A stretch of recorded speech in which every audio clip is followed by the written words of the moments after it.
Want to speak real English from your first lesson? Sign up for your free lifetime account at EnglishClass101.com. Hi everybody, my name is Alicia. In this lesson, I'm going to talk about some uses of the word yet. In this lesson, I'm going to introduce 4 different ways you can use the word yet.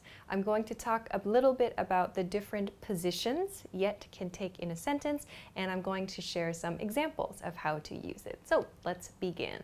Okay. The first use of yet that I want to explain is one that maybe many of you already know about. This is the use of yet, which means like up to now or so far, and something that we use when we want to express an expectation that an action is going to happen in the future. So up to now, the action has not happened. However, we expect that in the future, the action is going to happen. So in these cases, we commonly see the word yet at the end of a clause or at the end of a sentence. We can, however, see it before an infinitive. I'll explain this in a little bit. Let's start here. Let's look at some examples using yet at the end of the sentence. This is a very common position for yet. First one, he hasn't done his homework yet. Here we see yet at the end of the sentence.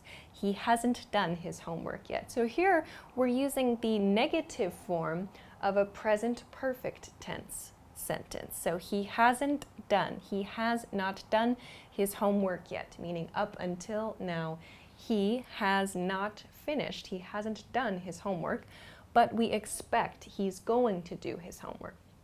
Let's look at one more sentence. I haven't sent the files yet. So here again, yet is at the end of the sentence.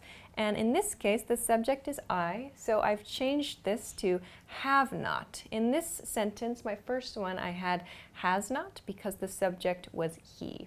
Here I have the same present perfect tense used. I haven't sent the files yet, but I expect I'm going to send the files in the future. So yet shows there's some expectation about future action. So this action is going to happen in the future. Okay, let's look at this point that I mentioned earlier. You can use yet before an infinitive. So remember, an infinitive is the to form of the verb, like to find or to look or to send, to form. So we can use yet before the infinitive form of a verb to mean the same thing. There's an expectation the action is going to happen in the future, but the action has not happened yet. So here again, I have yet to call him back. You'll notice this sentence is positive. Up here we're using negatives, yeah? Here it's a positive. So in this case, the subject is I have yet. And then here is the simple infinitive form. I have yet to call him back, but I'm going to call him. So we could use this pattern here, meaning I haven't called him back yet. These two would mean the same thing. I haven't called him back yet, and I have yet to call him back really mean the same thing. We're making a positive sentence here or a negative sentence with this pattern. Let's look at one more example. They have yet to contact us. So again, they have yet, and then the infinitive form. To contact, in this case, is the infinitive form of the verb. They have yet to contact us, but we expect they're going to contact us in the future. One more example of this. Here, my subject is she. So she, here I've used has. She has yet to arrive. She has yet to arrive is my infinitive form of the verb. She has yet to arrive, meaning she hasn't arrived yet, to use this pattern, but we expect she is going to arrive in the future. So there are these two positions for the word yet in these sentences of expectation. We can also use this to make questions. Up here, this is a question of confirmation. So you haven't eaten lunch yet? So here we see yet is used again at the end of the sentence. You haven't eaten lunch yet? So this person is surprised that the other person has not eaten lunch. They are looking to confirm. They want to confirm the other person has not eaten lunch. They're surprised. You haven't eaten lunch yet? Here's a simple information question. Has she finished work yet? Has she finished work yet? So again, we see yet at the end of the sentence here. So we can also use yet to make questions, to get information. Okay, so let's move along to the second meaning, the second use of yet that I want to look at for today. This use refers to a continuing state. So let's first look at some examples and then I'll explain this visual here. First example, we have a way to go yet. So here, yet is at the end of my sentence, yes. Here I have a way. So a way means like a distance, maybe a long way, a long road. There are many things to do, maybe things that we need to take care of. Maybe I'm traveling somewhere, a way. So this is one example. Second example, there is work to do yet. So again here, yet is at the end of the sentence. So both of these examples refer to a continuing state.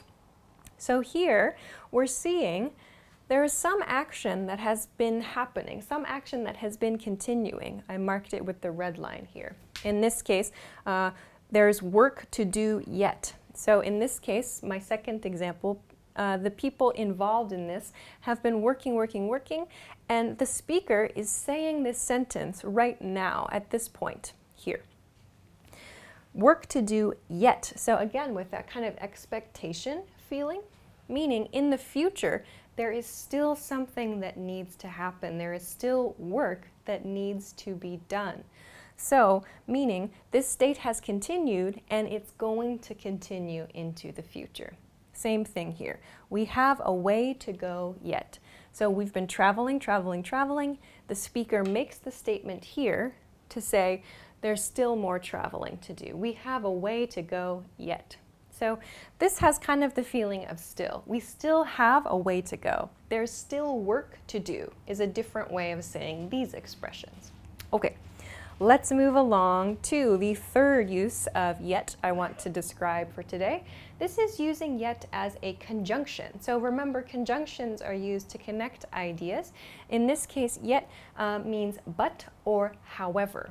So you'll often see this used as and yet, but actually we don't really need to use and because yet is connecting the ideas. So you might see a lot of people, a lot of sentences using and yet to act as sort of two conjunctions together, but really yet is fine on its own. So let's look at some examples of using yet as a conjunction, which means but or however.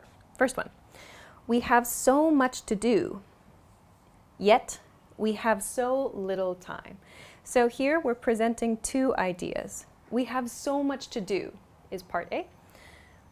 Part B, maybe, we have so little time, not a lot of time. So think of this yet as but or however. We have so much to do, but we have so little time to do it. So A, yet B, A, but B, A, however, B. This is the use of yet here as a conjunction. Let's look at one more example then. He contacted me about the meeting, yet forgot to send me the documents. So here's one part of the sentence, one part of the situation. He contacted me about the meeting. Okay. Yet, in this case, I've dropped he.